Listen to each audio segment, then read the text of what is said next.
I will start the session now. So I would like to welcome everybody to the third workshop on Latin America Women in High Performance Computing.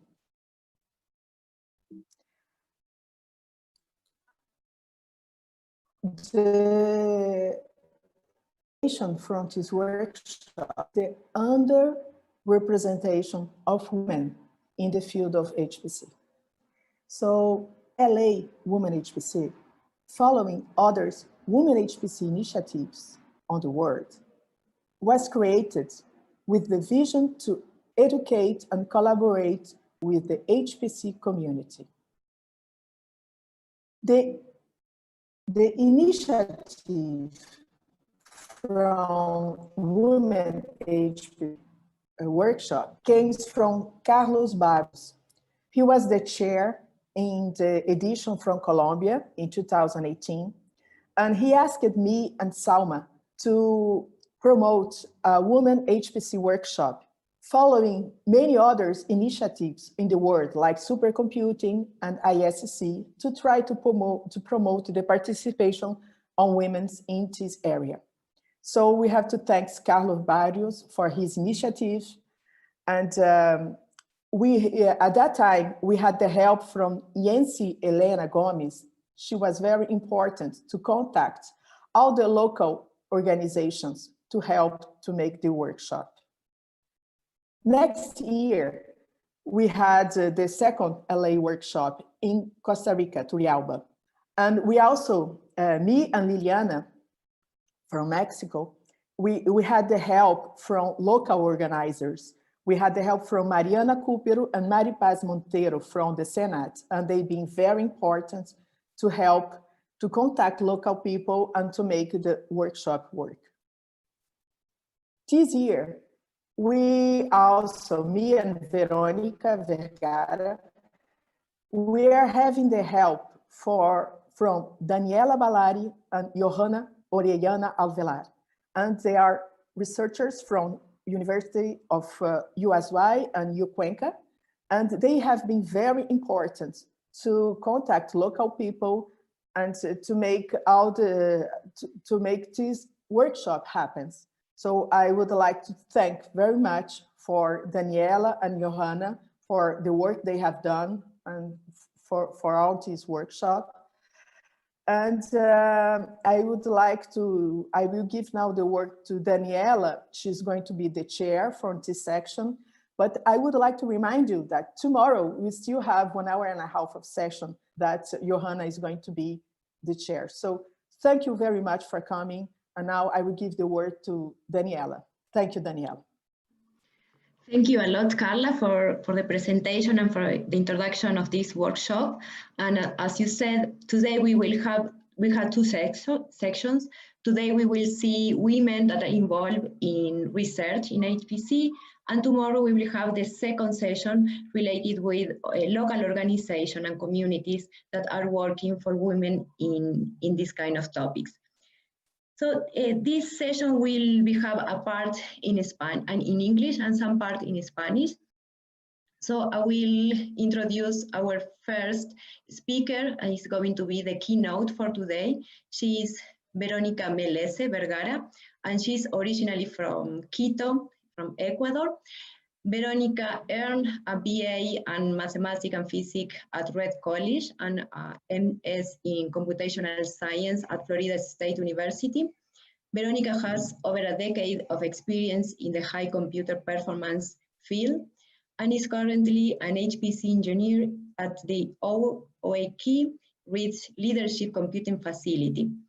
In addition to providing assistance to users, she's part of the system testing team and led acceptance for Submit, the next generation supercomputer. Her research interests include high-performance computing, large-scale system testing, and performance evaluation and optimization of scientific applications. She's going to give a talk about a brief story of Submit pre-production live, and she will have 20 minutes, and I will give a reminder before time. And all the questions are going to be collected by the chat tools, and also this we are transmitting on YouTube, so we are going to collect also the questions there, and at the end of this session we will have the answer and question section. Okay. So Vero, is your time to make your presentation. Thank you. Well, thank you so much, Daniela. Can you hear me okay? Yes, great. Okay, so to share my slides, it says you cannot start screen until the other participant stops sharing. Can you maybe stop sharing your slides and see if it lets me share mine? Carla, you are sharing your screen, so you can stop sharing. Thank you. All right, thank you. Let's see.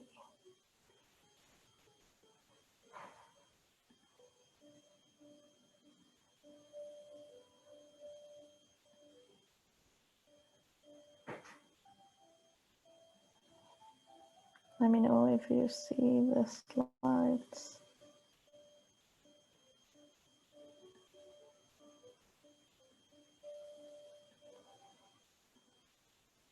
Can you see it yet or not yet? No yet.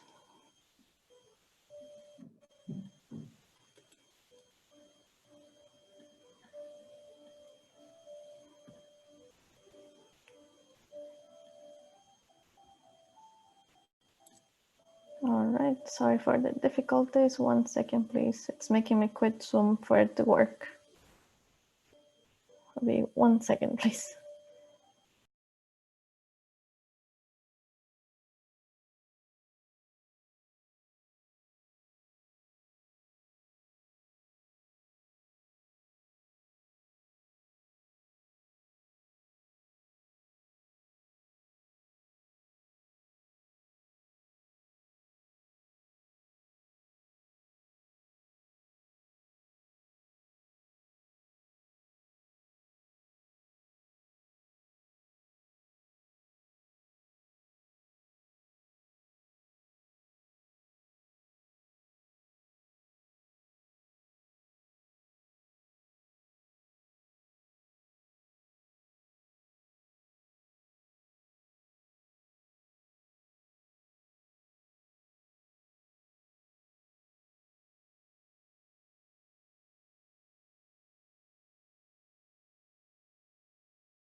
Now we are seeing your screen.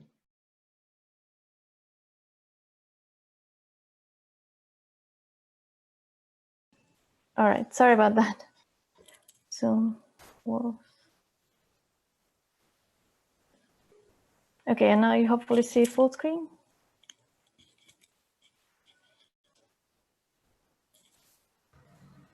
Yes, it's okay. All right, thank you. Okay, thank you so much, and apologies for the delay. As Daniela mentioned, I'm really glad to be at this workshop. I was hoping I could be in Ecuador. As Daniela mentioned, I am from Ecuador. I'm from Quito, Ecuador, and I was really looking forward to be there this year, but unfortunately, coronavirus, we couldn't. But to tell a little bit more about me, just because I always like to tell people how I got to where I am today. I've been in the US for almost 15 years now, but I got my degrees at Reed College. I work a little bit in industry as a quality assurance analyst at WebMD.com. And then I decided to go back because I liked science and engineering. So I went back to get my master's in computational science. And after that, I started working as a scientific application analyst at Purdue University in Indiana. And then through networking and attending conferences and supercomputing that I'll tell you a little bit more about if I have time in the end, I found my job in the current institution I am in today as a high performance computing engineer at Oak Ridge National Lab. And this is in Tennessee in the United States. And not a lot of people necessarily know about OLCF, even in the US, because usually the more popular ones are the ones in the coast and main cities like Chicago and California. But DOE, Department of Energy in the United States, actually has 3 user facilities that are targeting computing resources. So there's one in California called NERSC, There's a National Energy Research Scientific Computing Center, one in Illinois, that is Argonne Leadership Computing Center, and then in Tennessee, in Oak Ridge, Tennessee, we have the Oak Ridge Leadership Computing Center. One thing that also I like to tell people is that the resources provided here, yes, they're one of the most powerful computational tools available for open science, but they're also available for free. So access is free to any researchers from around the world, as long as you submit your use case, your scientific problem, what you're trying to do, and you can actually get resources that way. You don't have to actually pay any money, and all of this is available based on like your scientific problem and whether the code is ready for the particular platform. And the whole reason why this is provided is to boost the United States competitiveness in the computing facility area. And we want to attract the brightest researchers. We want to help solve the largest, more complex problems. So the resources are available. But what resources do we have? So NERSC, we have the Cori supercomputer that is about 30 petaflops. And then on Argonne has Theta, which is 12 petaflops and is a preview system for their next system, Aurora, upcoming system. And then at OCF, we have Summit, which is a 200 petaflop system that was, up till this year, was the #1 supercomputer in the world, according to the top 500 list. But what is a leadership computing facility? As I mentioned, is managed by the Department of Energy Office of Science, and they have various different programs for allocations. So we have the INSIGHT and the ALCC allocation programs, and their mission is to provide computational and data resources to solve the most challenging and complex problems. Argonne and Oak Ridge are sister leadership computing facilities, and we have two distinct architectures. So Theta was a many-core based supercomputer, or is, and Summit is a GPU-based supercomputer. And the whole reason that was laid out this way is because the Department of Energy wanted to make sure that they had a specific, they had like two different architectures that can provide science to our researchers. So if one architecture becomes more prominent, they still have other applications and other methods that they could use to continue expanding, so that you're not only pursuing one avenue, but you have many options when you're a researcher trying to parallelize your code. And when you're using the facilities, your project can receive 10 to 100 more resources than you regularly find in a university center. And that's why the leadership computing facility exists, to get research to the one scale larger than what's available at other places. And in addition, the leadership computing facility will provide science and engineering resources. So if you're interested in parallelizing your code and your application gets accepted, you will have center staff that helps you get that done. So you can actually get to the scale of this system, since this scale does not exist elsewhere. And in the Oak Ridge side where I work, we have delivered a series of leadership class systems since way back in 2004, when we started with the Cray X1E Phoenix system. And for, as you can see in this chart, we've had over many, like say 8 years, over 1,000-fold improvement in performance. With Titan in 2012, when it was deployed, it was the first supercomputer, and it used GPU accelerated computing for the first time at that scale. And Titan was actually retired last year in 2019, but it was able to deliver science for over 6 years. So it was a machine not just built for like, okay, we're gonna get one fast number and be done, but we actually got a lot of science out of Titan. Even though usually machines take about 5 years, Titan was in production until last year, as I mentioned. And currently, our main supercomputer Summit was deployed in 2018. It's 200 petaflops, which is already close to an order of magnitude bigger than Titan was. But we're already planning for our next supercomputer that is expected to get deployed sometime next year. And it's gonna exceed 1 exaflop. And that's already a 500-fold improvement in 9 years, which, as you can see, computing is growing very rapidly, and the leadership computing facility's goal is to maintain that speed and make sure that we have architectures that can keep up with the needs of researchers as yourselves. So to tell you a little bit more about the Summit system, Summit is a 256 compute rack system. It has about 4,600 compute nodes, and each compute node has 2 Power 9 CPUs and 6 NVIDIA Volta GPUs. Each compute rack has 18 nodes and is a warm water cool system. In addition, Summit has a 250 petabyte storage file system that is actually our center-wide file system. All our resources actually have access to this file system that gives our users the ability to move their files easily without much interruption when they're moving from Summit to one of our analysis clusters and vice versa. One new thing that I wanted to show, and hopefully this works, we recently deployed a virtual tour because now, thanks to the pandemic, we cannot give physical tours. So if you are interested in walking around our facility, we actually have a nice Matterport tour that can take you to Summit. And hopefully this goes fast enough, but if you go all the way here, you can actually get to Summit, and even it shows you way more that you can actually see if you were in person, because normally you cannot go into the data center. You can only stop here, but through the Matterport tour, you can actually go inside and walk around and poke and see what how Summit actually is laid out. And one cool thing with Summit versus Titan, Summit has all the infrastructure in the roof, so you don't have a raised ceiling, and all the water and cable and network, you can see it in the roof. And just a little bit of, and I'll post the link in the slides if you want to look around later. But going back to the slideshow. So in Summit, when we installed it, we didn't install it like as soon as we got it, Summit was there. There were many different phases, and the first phase started with the early access system, which is like the N-1 phase. And this phase was deployed 2 years ahead of Summit, and it included a generation before than what Summit has. So Summit has Power 9 processors, this system had Power 8, and similar with GPUs, we had P100 instead of Volta GPUs. And it served as a training platform, and it let us prepare many different localizations that we needed to do to make sure that we could integrate with the IBM ecosystem.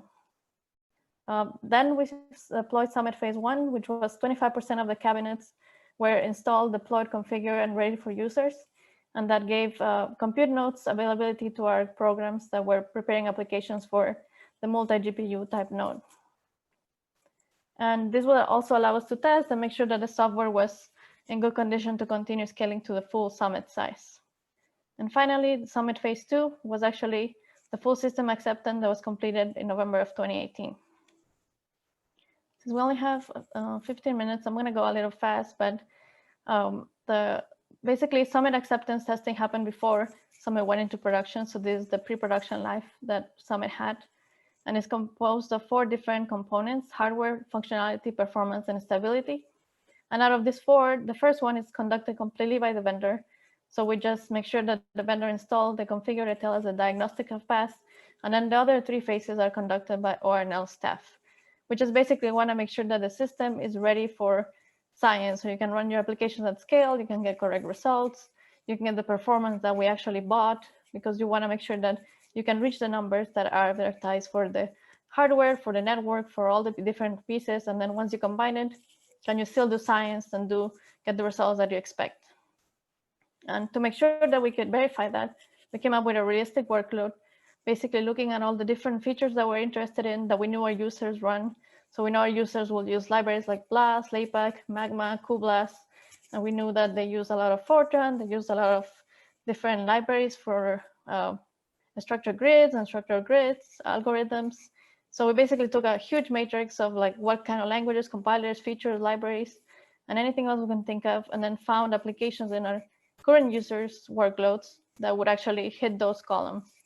So here's a list of all the applications we use, plus some that we actually had to develop based on something that was lacking. For example, we didn't have anything that used OpenMP for offloading because it was very early in the process when OpenMP was being added. So we had to create kernels that actually offload to the GPU using OpenMP that was not available at the time. And here's a long list of all the codes we run, but the ones that are highlighted are ones that are actually contractual benchmarks. So we had to get the vendor to optimize this, show us that they could hit certain numbers on the system before they deliver it.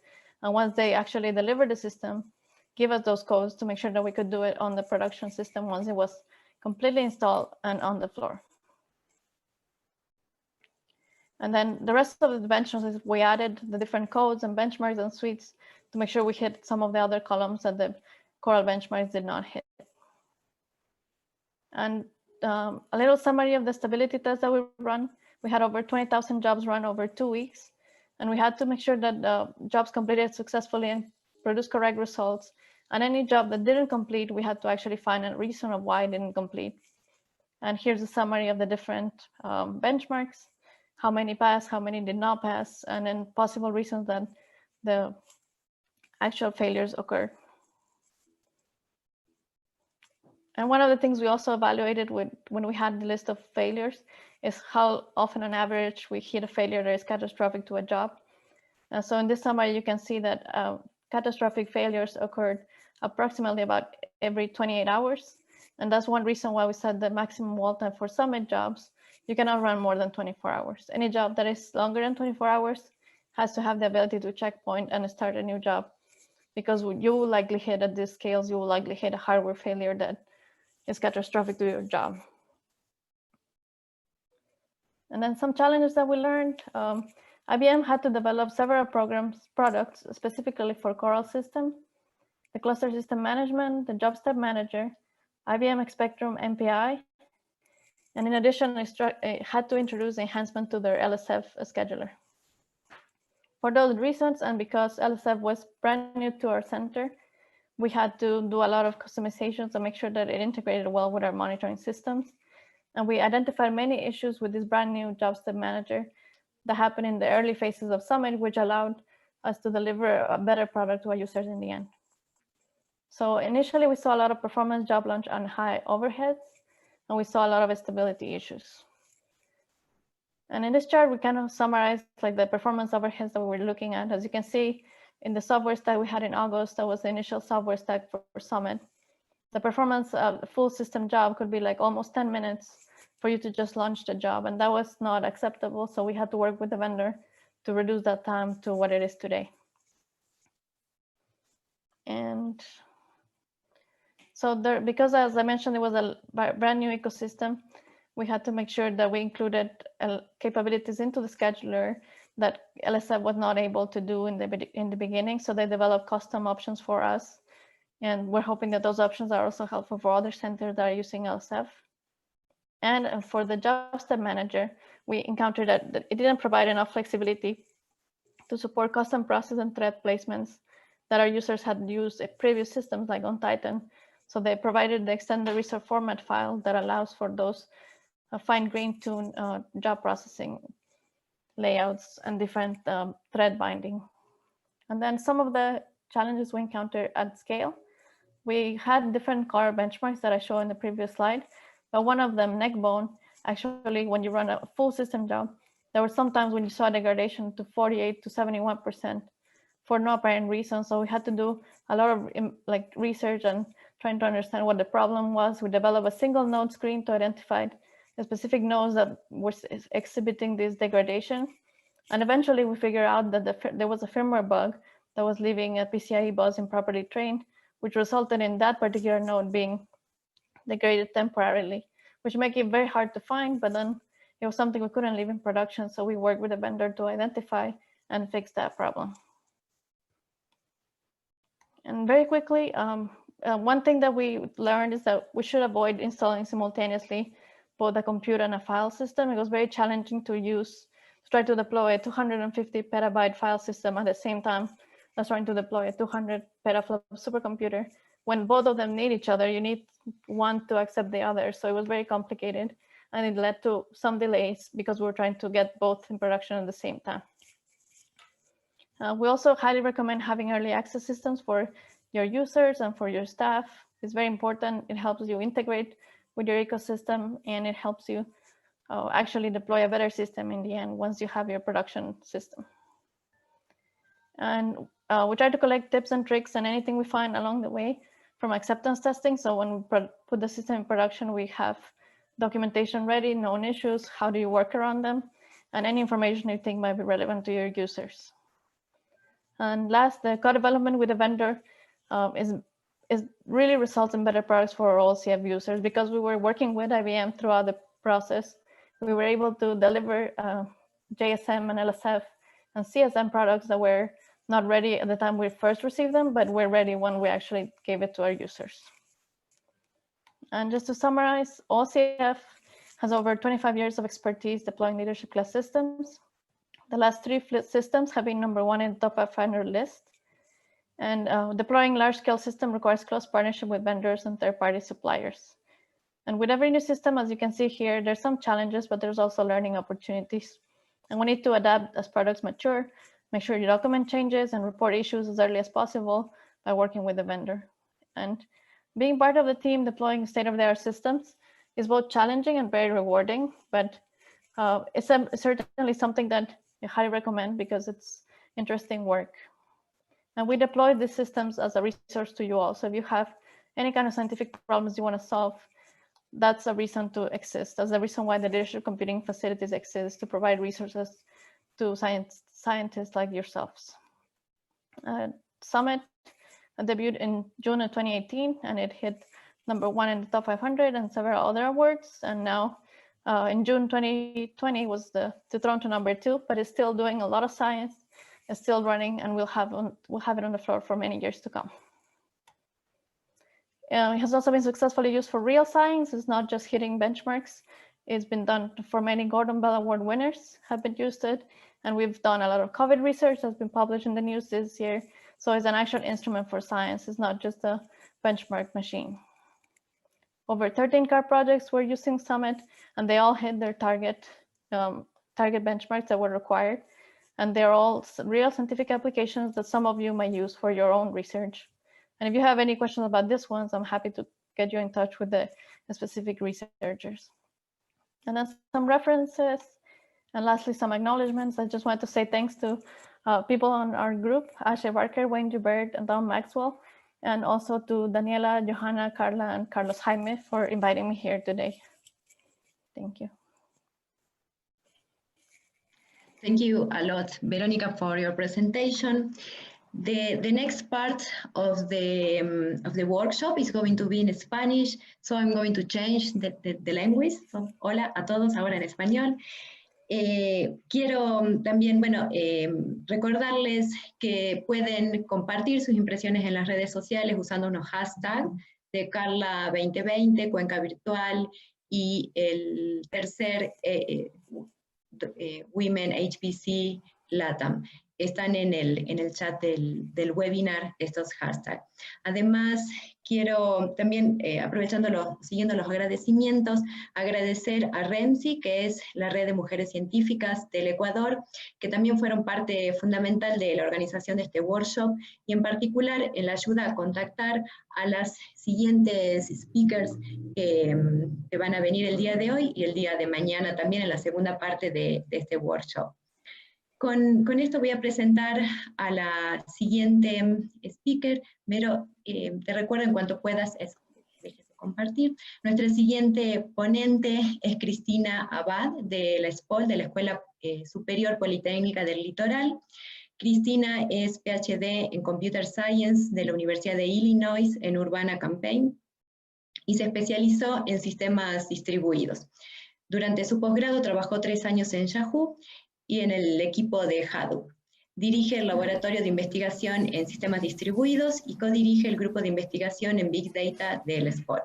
Y lidera proyectos de optimización de infraestructura para arquitecturas de cloud computing. Colabora con AT&T Labs, UB, Amsterdam, Chalmers y empresas locales.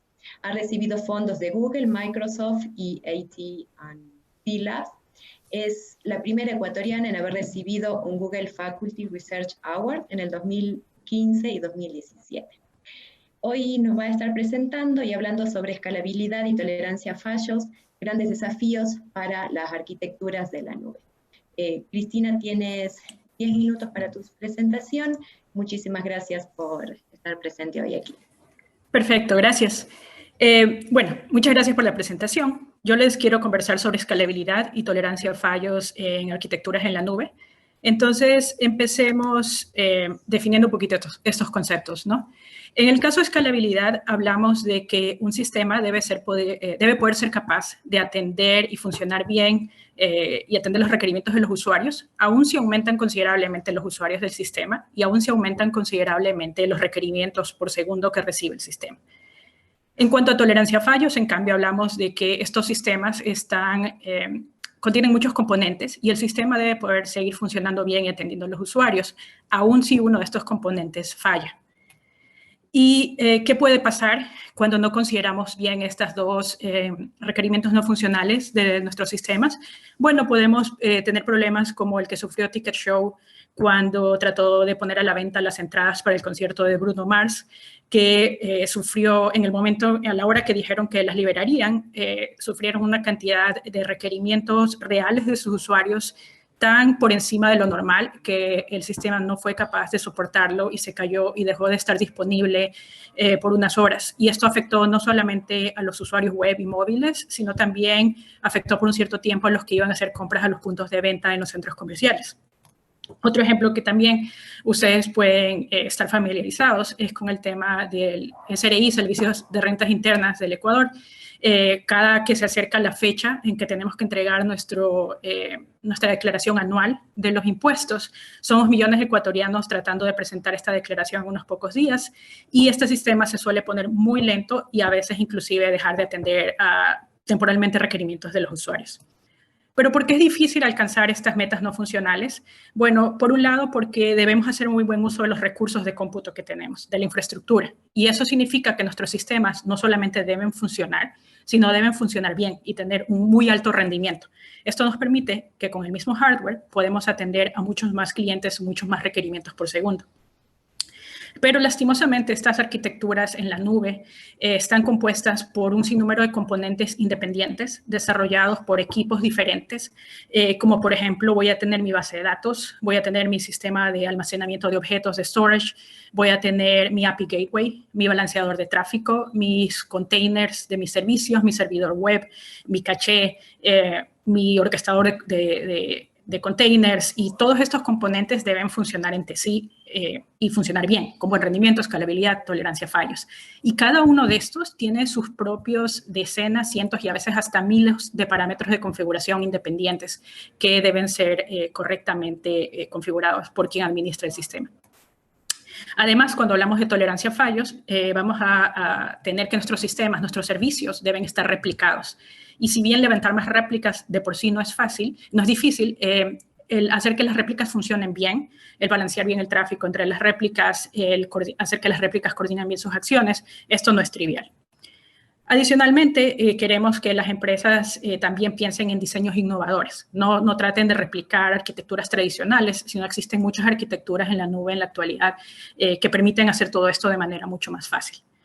Entonces, ya dada esta presentación, este marco que nos permite estar en la misma página y entender a qué me refiero con estos problemas y desafíos, les voy a presentar un poquito unas contribuciones que nosotros hemos hecho desde la academia en este dominio.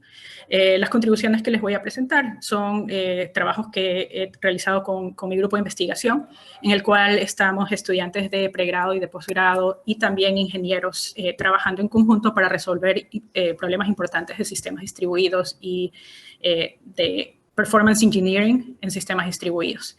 Y pues trabajamos en muchos proyectos interesantes y les voy a presentar les voy a describir un poquito de 4 cosas que publicamos durante el 2019. La una fue, nos concentramos en un componente muy importante de estas arquitecturas en las nubes, que son las cachés explícitas, las cachés programables. Y existe software open source para este tipo de cacheo, como por ejemplo un producto que se llama Redis, que es muy utilizado en la actualidad.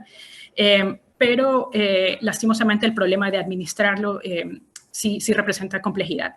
¿Y por qué lo usan las empresas de todo tamaño? Lo usan, bueno, porque me reduce la latencia de acceso a los datos, me permite aumentar el throughput de acceso a los datos que están en la base de datos, porque una gran cantidad de los requerimientos los contesta la caché de manera muy rápida desde memoria.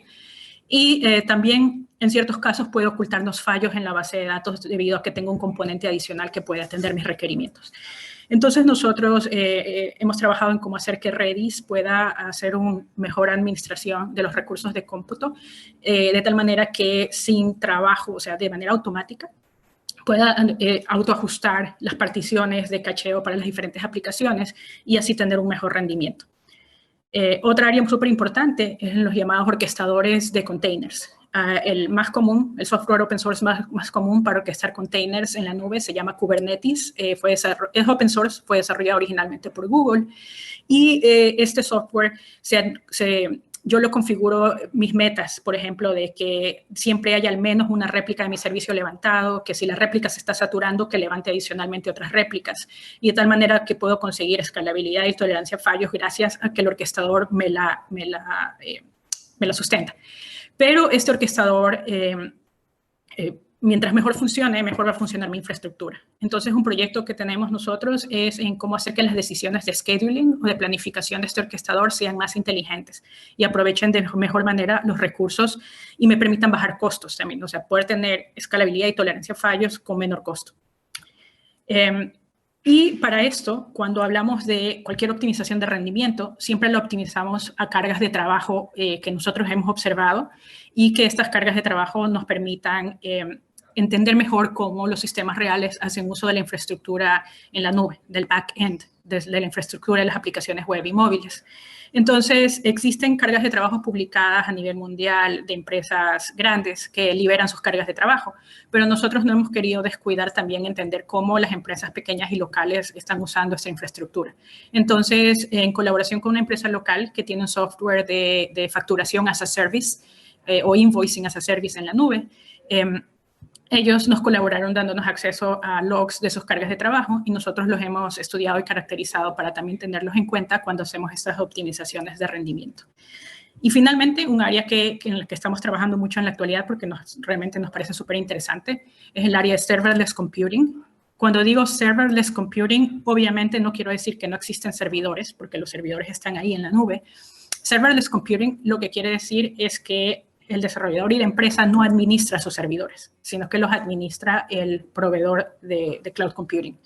Entonces, al hacer uso de serverless computing, la empresa puede despreocuparse de mucha de la complejidad de administración del backend y puede concentrarse mucho más en la lógica de negocios, que es la que le permite alcanzar los requerimientos funcionales de sus sistemas. Entonces, este es un área muy en auge en la actualidad y nosotros tenemos un proyecto en el cual estamos tratando de hacer que estas plataformas de serverless computing mejoren el rendimiento y la escalabilidad del sistema a través de hacer una mejor distribución de las cargas, de los requerimientos en las diferentes réplicas del servicio. Entonces, para esto tenemos un proyecto y los resultados realmente han sido muy buenos.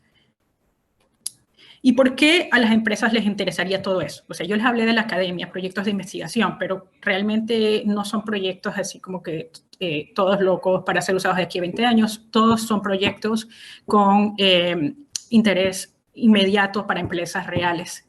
Sobre todo mientras más pequeña es la empresa, más le va a interesar mejorar sus servicios a través del uso de este tipo de soluciones. Porque si mis servicios son más rápidos, y si fallan menos y si se adaptan a los cambios en las cargas de trabajo, entonces mis clientes van a ver que mi aplicación siempre funciona bien y súper rápido y entonces van a estar mucho más contentos. Y eso, por lo tanto, tiene incidencias directas en las ganancias de la empresa. Y también, si es que yo logro bajar los costos de la infraestructura, también tengo mayores utilidades. Y finalmente, todo esto permite que las empresas se concentren en lo que ellos deben hacer, que es sus aplicaciones finales como tal. No tanto perder tiempo administrando la infraestructura tecnológica que deben utilizar. Listo, muchas gracias y voy a estar dispuesta a atender las preguntas de ustedes al final de todas las presentaciones. Gracias. Muchas gracias, Cristina, por tu presentación y sobre todo por el tiempo tan bien manejado.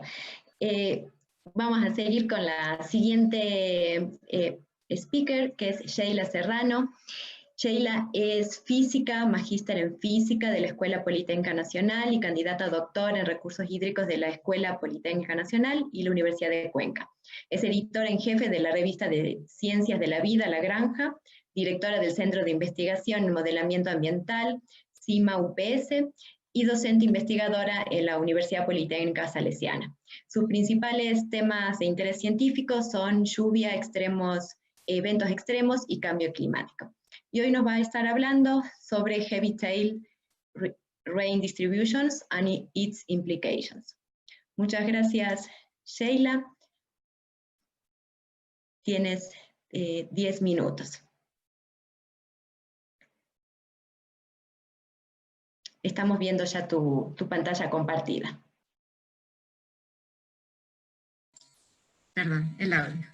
Bueno, antes que nada, muy buenos días. Para mí es un gusto enorme poder participar en este evento. Realmente es un honor participar de toda esta conjunción de esfuerzos enfocados en visibilizar el quehacer de las mujeres en ciencia y sobre todo relacionado a la computación de alto rendimiento. Bueno, sí, mis temas de investigación básicamente son la física. Ese es mi background inicial. Y ahorita, en función de mi doctorado, estoy estudiando las relaciones en especial que hay entre la lluvia extrema y el vapor de agua. Sin embargo, en un inicio, habían ciertas preguntas de índoles físicas de por qué, era tan difícil estudiar los eventos extremos. Y sí, bueno, la presentación, vamos a tratar de que sea justo los 10 minutos, va a estar organizada de la siguiente manera. Primero, el problema y la motivación de estudio, que, como les decía, se basa en la falta de acierto de los modelos numéricos computacionales para describir sobre todo las lluvias intensas. Y les voy a plantear una hipótesis, que es una nueva, está relacionada con la física de los sistemas complejos. Voy a presentar los datos, el área de estudio que utilicé, la metodología y los resultados principales, ¿no? Como les dije, es una parte del doctorado que estoy utilizando y básicamente la motivación que me hizo utilizar la computación de alto rendimiento, ¿no? Que fue realmente un reto poder vincularme a este mundo del análisis de grandes cantidades de datos. Bueno, lo que ustedes ven aquí son las ecuaciones de Navier-Stokes. Estas son las ecuaciones que se cargan en supercomputadores justamente para modelar el sistema atmosférico y lo resuelven con métodos numéricos. Como todos sabemos, los métodos numéricos se resuelven teniendo condiciones de frontera y condiciones iniciales. Para esto se hace una grilla alrededor del planeta y se van dividiendo, digamos así, cuadraditos sobre los cuales se estudia los fenómenos atmosféricos, ¿no? O la dinámica de fluidos, porque estas en realidad son ecuaciones de la dinámica de fluidos. ¿Qué es lo que ocurre? Que al sistema se lo estudia de una manera muy separada, ¿sí? Es decir, analizamos lo que ocurre dentro de un cuadrado y luego lo juntamos a los cuadraditos o los cubitos que están más cercanos a los vecinos, ¿sí? Pero no se toman en cuenta interacciones de largo alcance. Entonces aquí yo les hago una propuesta. Bueno, también sabemos que hay otros problemas de los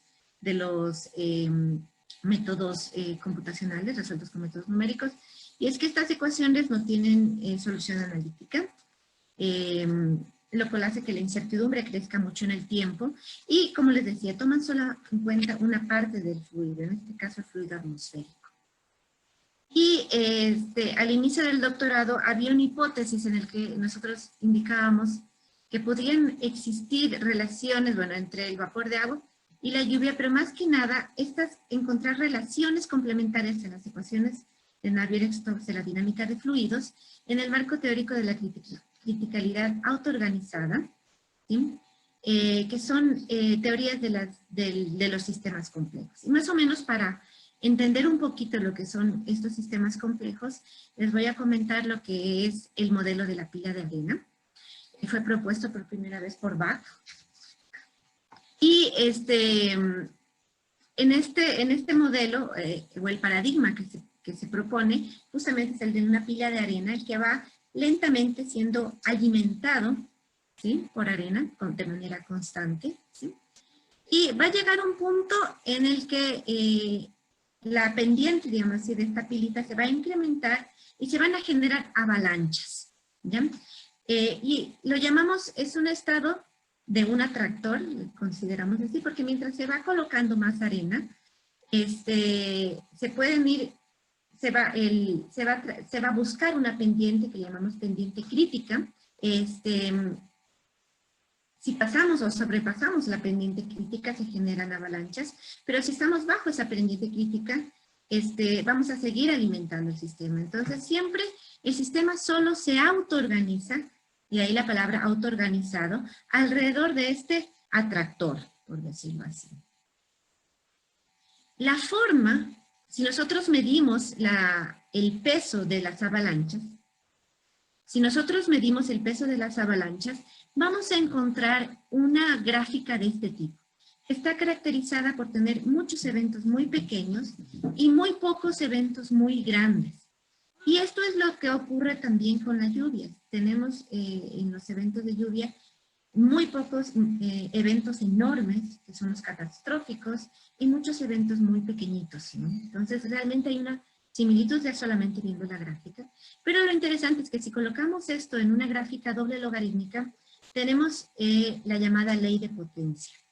¿Qué es lo interesante de una ley de potencia? Que se ha encontrado a que las leyes de potencia nos muestran que hay interacciones de largo alcance. Quiere decir esto, que la pila de arena actúa como un todo. Es decir, en otras palabras, una parte, una sección de la pila no puede y no debe ser estudiada de una manera separada de todo el conjunto en general. Y si nosotros trasladamos esto al tema de la lluvia, quiere decir que no deberíamos nosotros estudiar la lluvia de manera aislada o separada como lo hacemos a través de los modelos computacionales. Bueno, encontrar la ley de potencia parece muy fácil, ¿verdad? Pues simplemente aquí tenemos en la gráfica que tenemos acá, les escribo, la magnitud o el peso de la avalancha, ¿sí? Digamos en gramos, ¿sí? Y aquí la frecuencia de ocurrencia, es decir, la distribución de frecuencia solamente que en escala doble logarítmica, y al tener una recta nosotros encontramos la ley de potencia. ¿Sí? Eso también nos indica un estudio fractalidad, que quiere decir que no tenemos una escala definida, ¿no? ¿Por qué? Porque en el momento en que nosotros queremos encontrar un promedio, ocurre, o sea, una escala definida, un promedio, no hay un promedio estadístico o un promedio que nos esté realmente caracterizando la distribución. ¿Por qué? Porque en el momento en que ocurre un evento muy grande, los eventos se mueven. Es decir, que hay mucha fluctuación al estudiar los valores y realmente, a pesar de que parece fácil, es un reto bastante grande poder encontrar las leyes de potencia al analizar la lluvia. ¿Sí? Primero porque no hay promedios, y cuando no hay promedios no hay varianzas, y es muy difícil, por ejemplo, encontrar una recta con mínimos cuadrados, que se basa justamente en el concepto de promedio. Y el otro problema es la gran fluctuación que hay en las colas, ¿sí? Entonces, al inicio parecía que no iba a ser un reto, pero finalmente terminó siéndolo, ¿sí? Las técnicas estadísticas y el poder computacional que teníamos en ese momento era insuficiente, sobre todo también por la gran cantidad de datos que manejábamos. Y como les comentaba, la idea de la ley de potencia aplicado a la lluvia, que vean que la idea era muy atractiva, podemos ir de un sistema, es como la pila de arena pero volteada hacia arriba, un sistema que se va alimentando constantemente. En este caso no hablaríamos de arena, sino de vapor de agua que va alimentando la pila de arena, ¿sí? En este caso no tenemos la pila, sino serían las nubes ya de agua condensada, y las avalanchas serían los eventos de lluvia, ¿no? Entonces, es muy parecido al prototipo de cuasiequilibrio de Arakawa y Schubert, planteado también para lo que es la lluvia. Los modelos, realmente es la base de los modelos numéricos computacionales. Bueno, entonces, ¿qué es lo interesante? Que podríamos tener un sistema que nos aporte más información del que nosotros analizamos con las ecuaciones de la dinámica de fluidos de Navier-Stokes. Bueno, entonces para analizar realmente esto, y uno también de los problemas que tuvimos con los datos, fue que necesitábamos una gran resolución, justamente para ver los eventos extremos al máximo, con una gran resolución, porque a veces el problema de los eventos extremos, sobre todo de lluvias convectivas, es que ocurren en horas, ¿sí? Entonces, o inclusive menos. Entonces queríamos captar con la mayor resolución posible los datos de lluvia. Por eso te recuerdo que tienes un minuto para terminar la presentación. Termino rapidito. Gracias. Muchas gracias, Daniel. tenemos los datos satelitales de TRMM. Con esta resolución, lo que nos daba 48 millones de datos sobre el Océano Pacífico. Y realmente manejar esta gran cantidad de datos nos hizo requerir el HPC de los matemáticos de Modemat de la Escuela Politécnica Nacional. Bueno, los resultados fueron bastante retadores el poder conseguirlo, porque la fluctuación, tal como les digo, que parecía algo sencillo, lo que tuvimos fue esto, y para más o menos colocarle en esta gráfica, probamos diferentes distribuciones de frecuencia y nuestras observaciones estaban por acá, ¿ya? Lo cual nos indicó que habían dos distribuciones que eran las más, bueno, probamos después con los criterios de Akaike y Bayesiano, y vimos que las dos distribuciones para la lluvia realmente eran la distribución en ley de potencia y también la log normal, que está también incluida en estas interacciones de largo alcance, pero que también tienen implicaciones de turbulencia, ¿sí? Y básicamente esa es la conclusión, de que la lluvia debería estudiarse bajo otros conceptos físicos y también que requieren gran poder computacional y de cálculo, ¿no? Y bueno, eso es básicamente todo. Espero no haber pasado demasiado en el tiempo. Gracias, Daniela.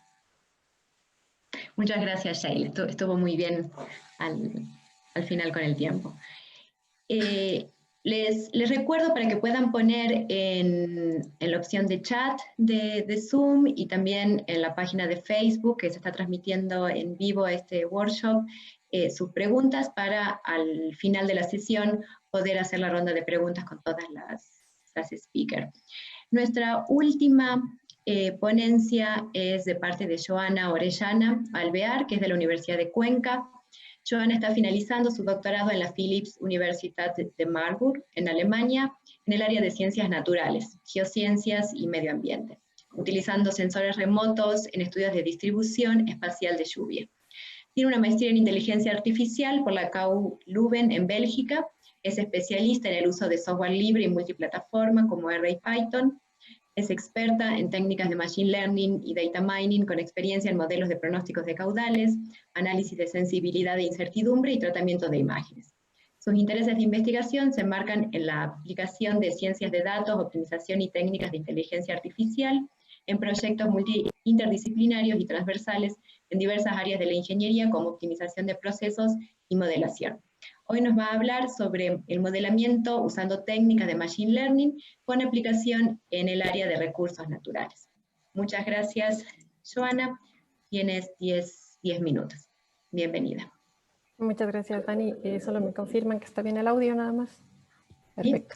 ¿Sí? Gracias. Bueno, un honor igual estar aquí y haber encontrado a mujeres que han tenido experiencia en HPC, ¿no? Principalmente a nivel latinoamericano y en Ecuador particular. Así que lo que quiero hacer el día de hoy es un poco contarles la experiencia como investigadora que me ha llevado, digamos, a involucrarme dentro del área de HPC. Ok, el día de hoy quiero principalmente enmarcarme en dos temas en particular, en dos mensajes que quisiera enviarles y de esta manera he preparado esta presentación. En una primera parte quiero que hablemos sobre la intersección entre el área de inteligencia artificial y la computación de alto rendimiento. Así que en este caso se enmarca a través de hablar sobre la modelación de fenómenos naturales. Y en una segunda parte hablaremos sobre un poco cómo acercar la computación de alto rendimiento hacia investigadores que quizás son usuarios no expertos del área de ciencias de la computación. Para ello, en primer lugar, creo que este es un tema que se escucha muchísimo en los últimos años, el tema de hablar sobre inteligencia artificial, y lo que quiero es asentar primero un poco este concepto para quienes no están muy familiarizados o les interesa en general entender un poco más de qué trata el tema de inteligencia artificial. Quizá las aplicaciones que más se escuchan o en donde más tienen llegada a estos tópicos es en la inteligencia de negocios, ¿sí? En hablar en el tema de banca, en aplicaciones empresariales, de recomendación de artículos, de sistemas, etcétera. Es lo que llamamos el business intelligence. Sin embargo, tal vez en una noción un poco más general, cuando hablamos de inteligencia artificial, nos imaginamos algo como este gráfico que está acá, ¿no? Una pila de datos, de muchísima información, asimilamos el tema de que hay grandes volúmenes de información que están recopilados sobre un tópico específico y que la inteligencia artificial o estas técnicas en general nos permiten extraer conocimiento de esa pila de datos. ¿Sí? Entonces, a partir de ello, en los últimos años ha habido ya un acercamiento más desde la parte de generar aplicaciones en el área de recursos naturales, que me parece interesantísimo y me voy a ayudar un poco de algunas de las ideas que dio Shell en su presentación anterior, claro que vienen de un contexto muy físico, explicativo de los fenómenos naturales, y así es como se han llevado durante muchísimos años. Sin embargo, ahora esta nueva rama, digamos, de la inteligencia artificial trata de extraer de otra manera este tipo de información, más allá de la física entendida de estos fenómenos, sin embargo, yendo más hacia la extracción de conocimiento a través de estos grandes volúmenes de información. Cuando hablamos de inteligencia artificial, también hay muchos temas, muchas áreas que quizá nos vienen a la mente, ¿no? Y por un lado está, cuando nos concentramos o imaginamos el tema de robótica, que es a lo que llamamos un poco más el tema de computer vision, también la parte de procesamiento del lenguaje natural, el tema de hacer búsquedas en Google, de tener nuestras aplicaciones en el teléfono de Siri o de Alexa. Y sin embargo, a lo que nos vamos a enfocar hoy un poquito, que les quiero hablar, es sobre lo que es el área de Machine Learning. Es básicamente la parte de modelación. Cómo puedo generar una predicción, un pronóstico, una equivalencia de una cierta variable a partir de información original. Y particularmente nos vamos a enfocar en esta sección, que es lo que llamamos el aprendizaje supervisado. Es decir, tenemos ya cierta información, ciertos datos de entrada a este modelo, y también tengo cuál debería ser el resultado asociado a esta información. Para realizar modelación utilizando técnicas de Machine Learning es imprescindible que conozcamos que hay una variedad de técnicas y de algoritmos que se pueden utilizar. Quizá el más conocido, más nombrado, es el tema de redes neuronales o de Deep Learning, que es quizá lo que está más en boga. Sin embargo, sí es importante que conozcamos que el área de Machine Learning, las técnicas que están en este gran abanico son sumamente variadas, y por lo tanto cuando uno piensa en modelación, normalmente lo que hace es probar varias de estas técnicas. ¿Sí? Entonces, el problema sigue escalando en el hecho de que tenemos varias maneras, varias técnicas para afrontar un problema de modelación. Entonces, ahí es donde viene un poco esta intersección que hay entre las necesidades de desarrollar o de solventar un problema utilizando técnicas de Machine Learning en el área de inteligencia artificial, con la necesidad de vincularla a la computación de alto rendimiento por los recursos que ésta puede tener. Entonces, sobre la modelación de fenómenos naturales, me voy a concentrar yo también en lo que es la estimación de precipitación. No voy a entrar a detalles sobre cómo hemos desarrollado el modelo o algo así, sino me interesa más bien que encontremos y veamos esta ancla que ha tenido la necesidad de realizar aplicaciones en inteligencia artificial con HPC. Entonces, básicamente para la estimación de precipitación, en este caso vista por un sensor activo que es un radar de precipitación, tenemos tormentas que evolucionan a través del tiempo, y lo que queremos a través de estas técnicas es poder mapear, digamos, cada uno de estos píxeles a un valor específico cuantitativo de precipitación.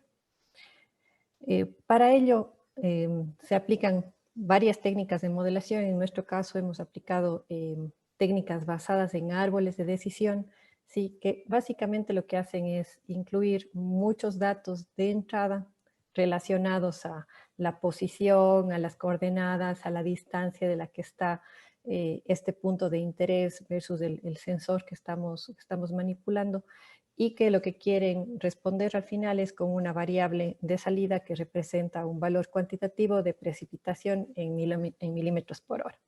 Entonces, normalmente esta modelación de precipitación, en este caso de un radar de precipitación, requiere de preprocesamiento de imágenes. Estamos hablando de imágenes sumamente grandes, normalmente de más allá de 1200, 1500 píxeles por 2000, 2500 píxeles para cada una de las escenas de precipitación que quiero trabajar. Entonces, requiere una alta demanda para lo que es el nivel de preprocesamiento de imágenes, y por otro lado también la modelación requiere múltiples iteraciones para lo que es el ajuste de hiperparámetros, es decir, probar varios conjuntos de hiperparámetros que se ajustan a este modelo, con el afán de poder identificar cuál es el mejor resultado, el que me produce un menor error.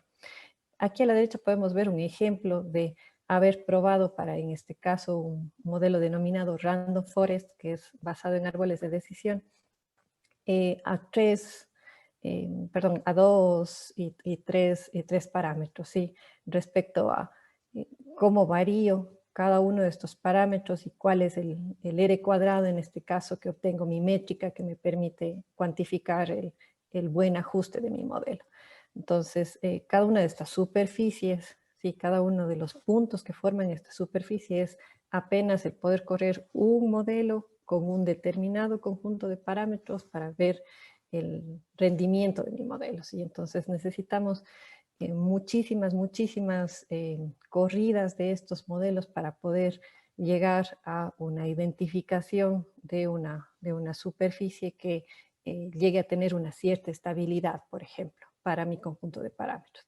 Entonces, fíjense que todo este proceso que lo hemos hecho de ir incrementando el número de árboles que forman mi modelo en general, se requiere una alta demanda respecto a todas las posibles combinaciones con los otros hiperparámetros para poder identificar que he llegado a un óptimo donde ya no tengo una mejora. Entonces, nuevamente, la idea de esto es enfatizarles el cómo para poder llegar a una identificación de un conjunto de parámetros, el número de iteraciones a realizarse es sumamente extenso, es mucho más allá de lo que podemos manejar. Entonces, de ahí ha nacido esta necesidad de la computación de alto rendimiento, porque una primera solución es dividir las ejecuciones, ¿sí? Dividir cada una de las ejecuciones de un modelo con un conjunto de parámetros específicos a un determinado procesador, por ejemplo, es decir, dividirlo en varios procesadores o incluso en varios nodos de un clúster. En nuestro caso en particular, esto derivó en, primero, pensar en la necesidad de un computador personal de mejores prestaciones. Sin embargo, los tiempos seguían siendo excesivos, teníamos que perder demasiado tiempo en tener una computadora dedicada únicamente a eso y que además no reflejaba los resultados en el tiempo necesario.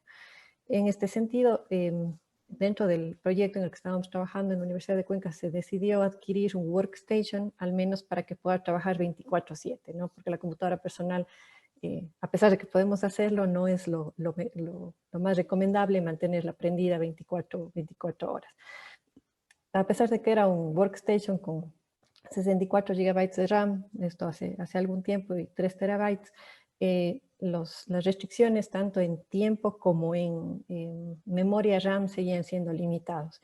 Y por lo tanto se pensó ya en ese punto, les estoy hablando de al menos ya unos 3 años desde que veníamos trabajando en este tipo de modelaciones, en poder adquirir un servidor que sea escalable. Es decir, en ese punto ya sabíamos que estas actividades de modelación... Te recuerdo 1 minuto para terminar la presentación. Gracias.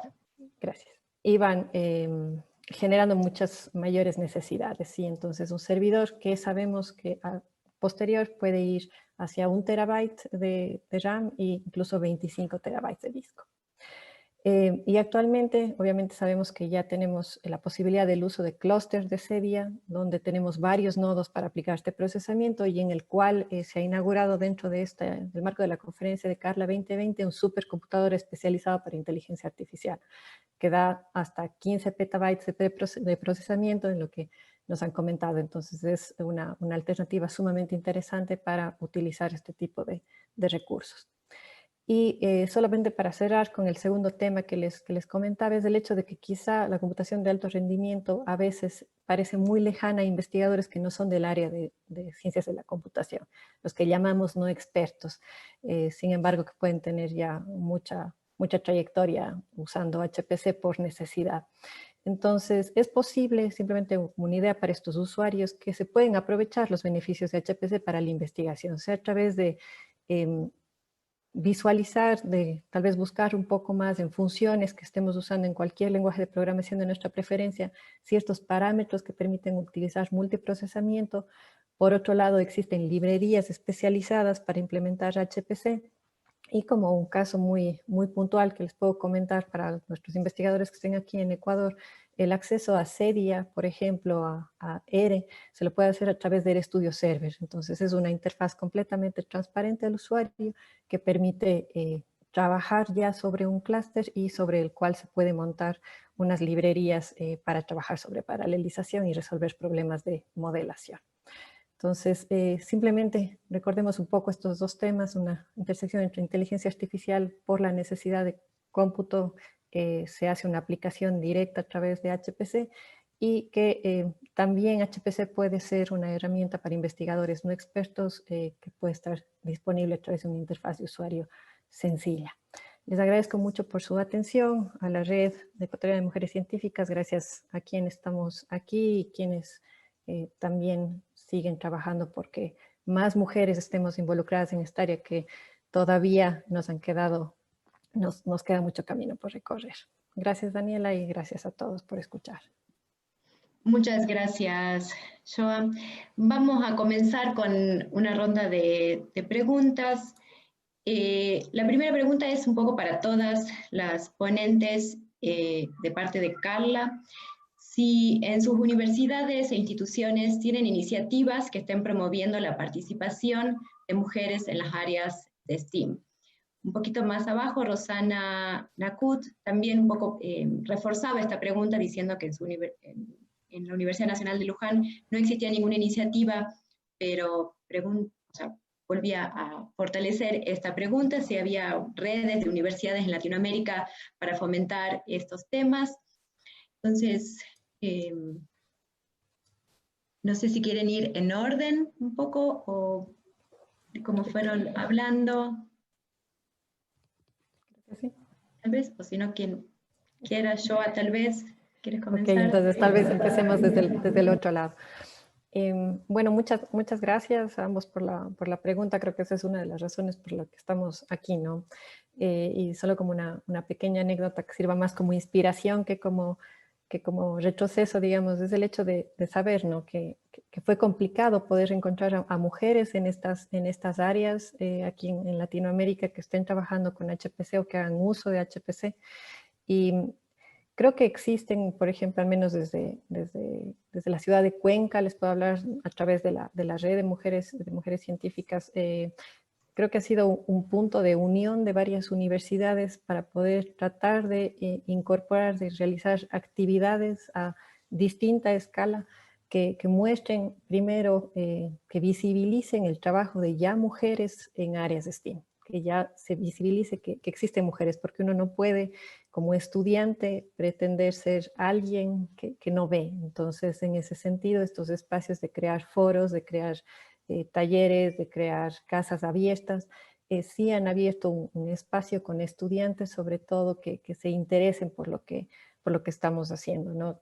Y que sobre todo vean que es posible estar en áreas tradicionalmente llamadas más duras y que lleguen a comunicarse quizá a través sea desde un mensaje, a través de Twitter, a través de alguna colega, al menos para manifestar un interés y sobre todo a veces un poco una guía sobre oportunidades para seguir desarrollándose en esa área. Entonces, creo que estamos en ese camino. El día de mañana hablaremos un poco más sobre comunidades locales de STEAM que están un poco tratando de reforzar eso, pero seguro, al menos lamentablemente dentro de nuestra institución no hay una comunidad específica o un departamento específico que fomente, pero creo que el interés está ahí y estos espacios son los que ayudan a fortalecer esas ideas.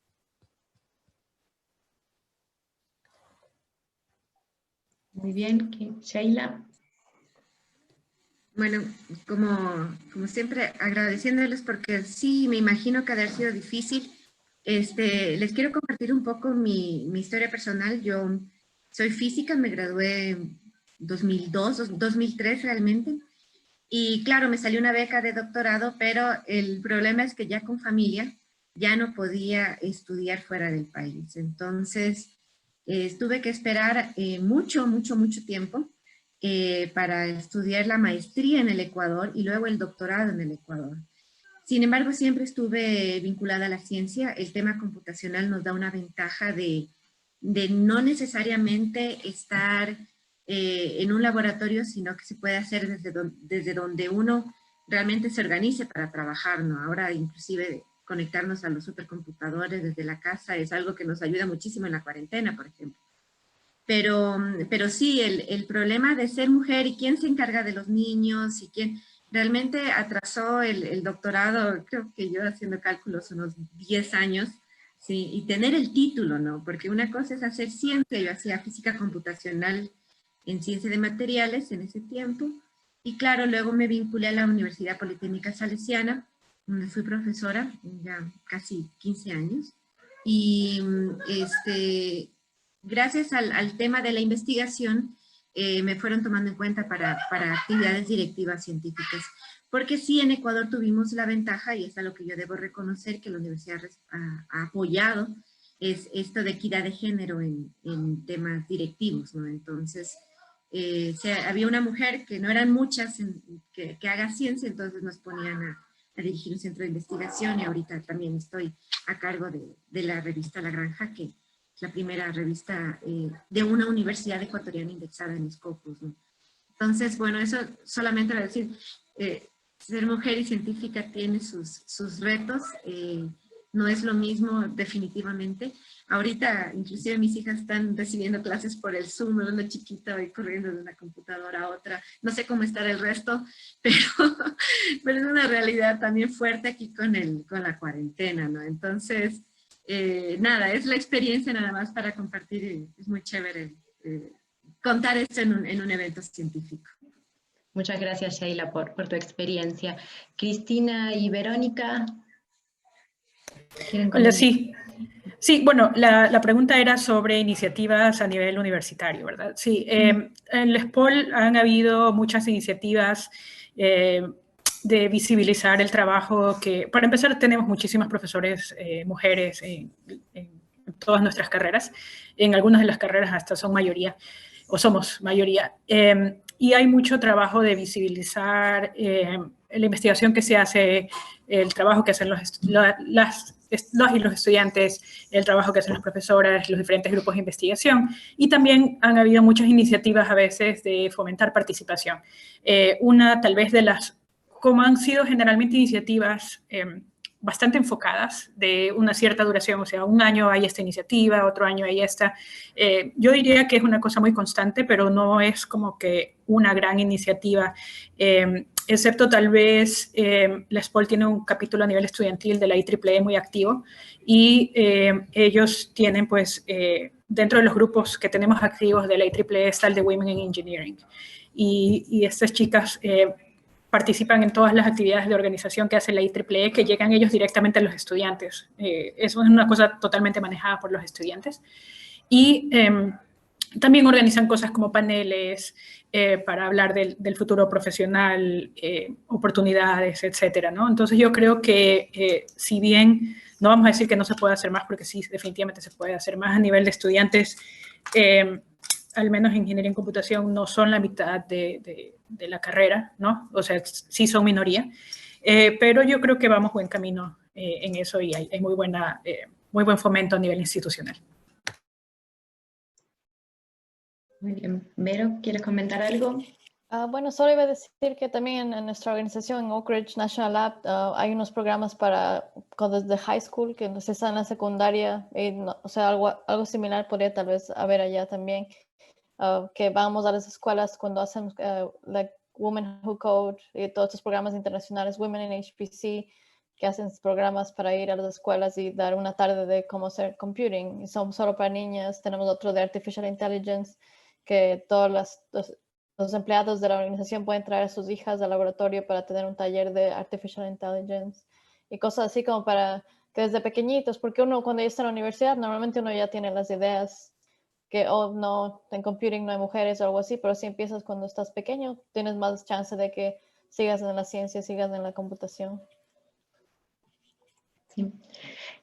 Tal vez para complementar un poco en esta pregunta y contar un poco el caso de Ecuador, y que también va sucediendo lo mismo en los distintos países de Latinoamérica y en el mundo, hay una red de científicas ecuatorianas que es REMSI, que ha nacido hace unos 3, 4 años atrás, desde el 2016, y realmente ha hecho el trabajo de unirnos, realmente somos bastante activas en los meses de febrero, porque es el Día Internacional de la Mujer y la Niña en la Ciencia, y también para el 8M, que es el Día de la Mujer, en los cuales intentamos en los distintos nodos, que en muchas universidades del Ecuador ya existen nodos de REMSI, hacer eventos para visibilizar el rol de la mujer en la ciencia y sobre todo la necesidad de involucrar a las niñas, como nos contaba Verónica, desde edad muy temprana. Y esa es la única manera de poder aumentar y lograr un poco más de equidad de género, sobre todo en estas áreas de ciencias de la computación, que es una de las áreas donde menos mujeres están presentes. Paula nos compartió en el chat una iniciativa de la UBA, de la Universidad de Buenos Aires, en Argentina, sobre temas de equidad de género, de manera que les invito a compartir o a acceder a la página y poder ver.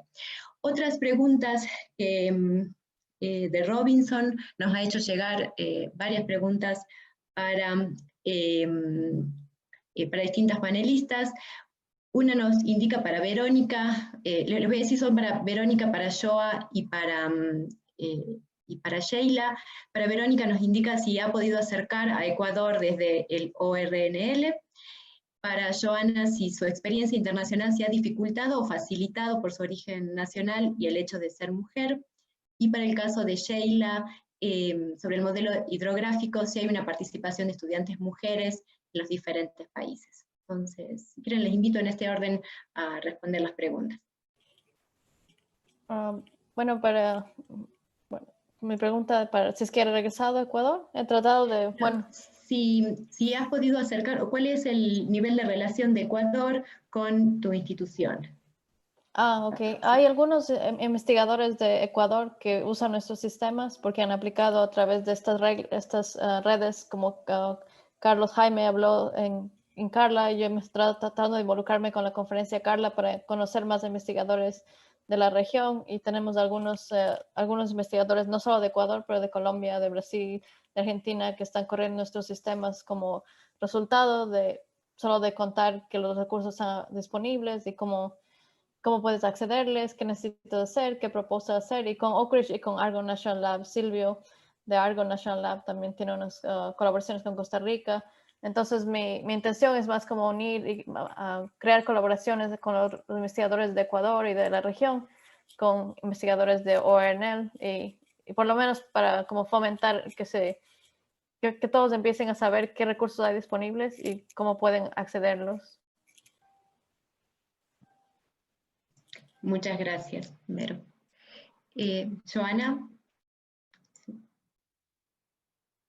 estás con micrófono apagado. Gracias.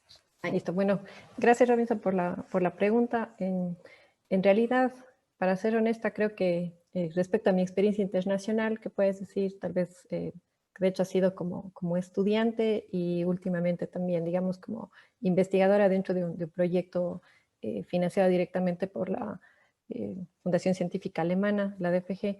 Podría decir que al inicio sí considero que fue un poco más dura en el sentido de poder sentar un precedente de mujer latinoamericana haciendo ciencias de la computación. Cuando empecé mi máster en Bélgica, si bien estaba en un ambiente completamente internacional, tenía compañeros de casi los 5 continentes, sí hay un cierto sesgo, diría yo, sobre ciertos estereotipos de la mujer latinoamericana. Entonces, a pesar de que es mucho menos de lo que podría encontrar con el sexo opuesto aquí en Latinoamérica, seguro hubo una cierta presión adicional para tratar de posicionarme como una mujer que podía hacer ciencia, que podía hacer su máster en ciencias en un país extranjero. Entonces, pero creo que he superado ese peldaño y más bien apoyado en que hay muchas más compañeras, muchas más cosas que se estaban haciendo en realidad.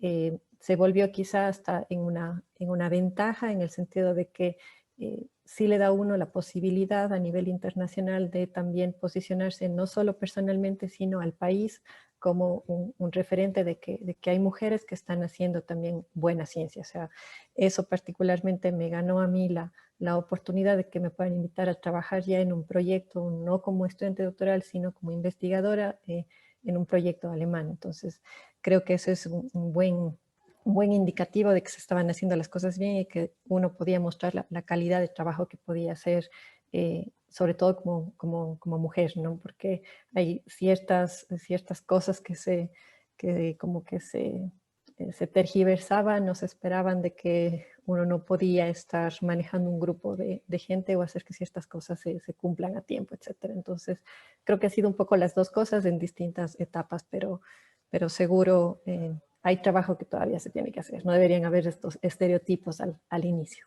Seguro que sí. Eso nada más. Muchas gracias, Joa.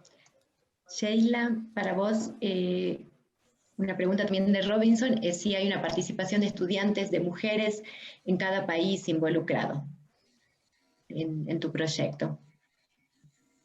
Bueno,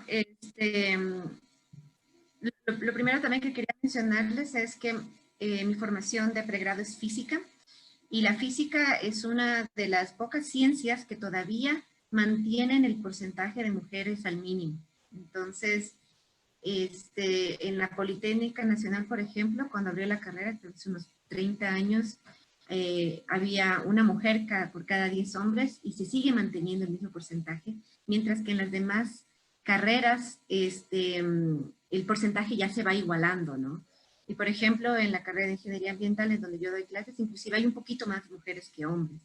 Entonces, sin embargo, es difícil entonces encontrar físicas como tales, pero en el doctorado de recursos hídricos sí tengo estudiantes de pregrado que me ayudan y de maestría que me ayudan de alguna manera, o que yo les dirijo la tesis, y algo se le puede ver. Aunque debo mencionar que el tema de la criticalidad autoorganizada es una propuesta desde la física que por cuestiones de tiempo en el doctorado es como que dicen, es un doctorado en recursos hídricos, no hagas tanta física, hagamos un poco más de estudio de la lluvia extrema desde un punto de vista más práctico. Entonces, es como que el tema físico me lo tengo un poquito guardado. De todas maneras, estoy viendo si es que lo resuelvo con otros compañeros físicos también, ¿no? Es algo donde tengo ahí el corazón puesto, pero que se llegó hasta este punto y bueno, vamos a ver para luego del doctorado, inclusive me dijeron mis profesores, ¿no? Entonces, trato de vincular a mis estudiantes y claro, en este caso tengo igual, son los chicos que se me acercan, ¿no? La mitad chicas y la mitad chicos. Gracias a Dios no ha habido mayor problema en este ámbito. Y eso. Muchas gracias, Sheila. Me voy a permitir hacer una última pregunta de un interés bastante personal, y también, si es posible, le voy a pedir a Carla que también pueda participar con su opinión. Y es, todos hemos tenido un comienzo en esto, todos hemos empezado con estas áreas, con HPC y Cloud Computing, como nos habló también Cristina. ¿Qué recomendarían a los nuevos usuarios o a los nuevos y nuevas investigadoras que se están iniciando, esto también de cara a estudiantes que vean la grabación del workshop en el futuro? Si se les ocurre algún tips, alguna recomendación, algo que nos pueda facilitar el camino en los pasos iniciales, sería muy bueno. Es una pregunta bastante abierta, así que les invito a contarnos aquello que primero venga a su mente.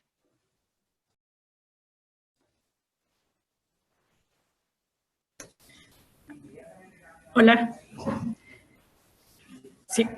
Bueno, yo quería contestar esto rapidito antes de que me ganen con un tip de que al menos estudiantes de pregrado que aprendan a utilizar pero dominen al máximo la línea de comando en Linux. Básicamente la van a necesitar y les crea, o sea, les reduce la productividad un montón si es que no se saben, o sea, no hay que sabérselos de memoria, ¿no? Uno busca en Stack Overflow y ahí está todo lo que uno necesita hacer, pero hay que saber lo que existe, ¿ya? Porque si uno ya sabe lo que existe, ya lo busco rapidito y las opciones y soluciono un problema que parece difícil, lo soluciono en un par de minutos en lugar de tomarme horas. Y es verdad que hay una pequeña curva de aprendizaje que a veces a los estudiantes, imagino ahora más todavía porque están mucho más acostumbrados a todo visual, entonces debe ser un poquito intimidante, pero pasada esa pequeña curva inicial realmente se vuelve súper fácil y se vuelve mejor que trabajar con las herramientas visuales porque yo puedo automatizar todo. Entonces cualquier cosa que yo repita que requiera más de 2 pasos, yo creo un script en Bash que me lo automatice y no tengo por qué andar perdiendo mi tiempo en hacer clic, clic, clic cada vez que tengo que hacer algo. Y aparte que hay un montón de cosas que no se pueden hacer sino solamente en la línea de comando.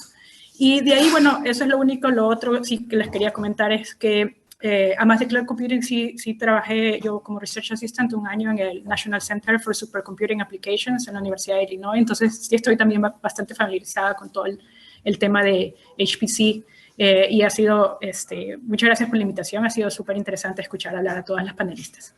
Gracias. Gracias, Cristina. Yo puedo Carla. hablar. Sí. Voy a hablar inglés, mi español es muy mal. During many workshops, we had the experience from many students that saying that they start to study in a university or even for master, and they realize they are the only women there. And the feeling of being alone, the feeling of being having no others, make them feel like I want to quit this. This is not my place. I'm not supposed to be here. So I've seen many people saying, women, that they didn't quit because they found some places to support them not to quit. And those places are the communities. So like the Our Ladies, I don't know, we are going to talk about that tomorrow, I think. One thing that is very interesting is for us to disseminate the information for women that are in the undergraduate and graduate students, that they are not alone, that there is lots of communities that they can share their experience and have people and understand what they are complaining about, the feeling they have, and to be able not to quit, because mostly of the problem that women face is that they quit. So tomorrow, I think the presentation from tomorrow, they are going to present a research about women that, the few ones that get in, they quit. Few of them stays and decreases all over the time. So that's why it's important to have some sort of community to support. It's not to people to feel just lonely by themselves. So it's nice to have all these communities like Our Ladies, and you're going to talk to more in the future. That's all. Yeah. Y un poquito como para añadir a lo que dice Carla, yo pienso que siendo un nuevo estudiante, siendo una mujer que está entrando en este campo, es muy importante mantener relaciones con esos otros estudiantes, participar, conocer a gente en el campo para entender su perspectiva, y aunque no necesariamente sean tu mentor oficial ni nada así, la experiencia que ellos te pueden dar o los consejos que ellos te pueden dar, así sea algo bien informal, te ayuda a seguir en la carrera, te ayuda a avanzar, te da conexiones. Gente que yo conocí en el 2010 trabaja ahora en HPC en muchas partes, y si es que yo necesito algún día, estoy buscando trabajo, quiero alguna recomendación, las relaciones que hice hace 10 años pueden ser útiles en el futuro. Y uno nunca sabe quién tú puedes ayudar a alguien, tal vez un estudiante, puedes ayudarle con oportunidades, puedes ayudarle con... Por eso es lo que también me interesa, contribuir a la comunidad, y aunque no estoy en Ecuador, me encantaría ser parte de REMSI y ver cómo podemos ayudar, organizar workshops para poder mantener la relación y ayudar a gente de Ecuador para que puedan continuar en la carrera, que vean esto como una oportunidad real que ellos pueden seguir y que las mujeres pueden seguir en esta carrera, involucrarse y mantener su network, professional network, mantenerle, crecerle y avanzar en su carrera. Solo me voy a Muy bien, permitir, muchas gracias, Vero. Dani, no sé si puedes permitir agregar un poco en el hilo de lo que venían diciendo Carla y Verónica respecto a las estudiantes, pensando sobre todo a nivel de pregrado.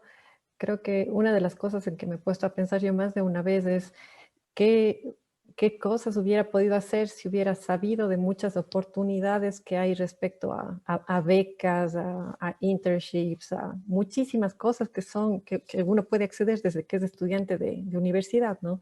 Entonces, creo que ese es un punto clave y medular a llegar a los estudiantes, es uno, busquen, infórmense, y si es que obviamente al inicio no saben en qué lugares buscar, seguro no tengan recelo en acercarse a quienes saben que están haciendo eso, o que han hecho, o que han estudiado afuera, o que han hecho seminarios afuera, y pregúntenles dónde buscar, dónde pueden encontrar sus oportunidades, porque creo que es una manera espectacular de poder despegar su carrera profesional, académica, desde temprana edad, porque las oportunidades están ahí, lamentablemente a veces uno no las conoce pronto, y que si es que eso se desarrolla desde ahí, o sea, podrán hacer cosas espectaculares. Entonces, no temor y más bien aventarse, ese es el momento. Tienes la juventud, tienes el tiempo, tienes las oportunidades, hay muchas de esas que dicen, tiene que tener menos de 25 años cuando te enteras, y dices, si yo hubiera sabido de esto en esa edad. Entonces, eso, busquemos oportunidades, porque hay ahí, para mujeres latinoamericanas, con mayor razón, hay muchas opciones. Entonces, si es que no saben dónde están, pregunten, acérquense. Yo creo que cualquier investigadora, cualquier profesional que esté haciendo esto, ha sentido eso y va a estar muy complacida de poder darles una mano y ayudarles a ustedes desde ese punto. Eso nada más. Muchas gracias.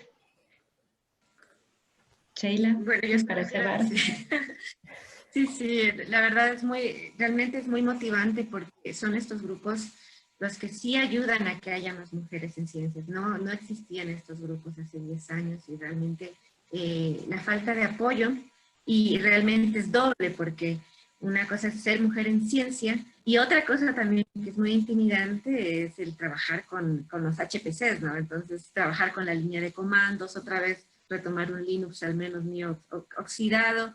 Cuando estuve ya en Grenoble haciendo la pasantía, realmente ahí hasta se mandan los correos desde la línea de comandos, y realmente es algo muy bueno, pero requiere una curva de aprendizaje que a veces puede ser muy desmotivante.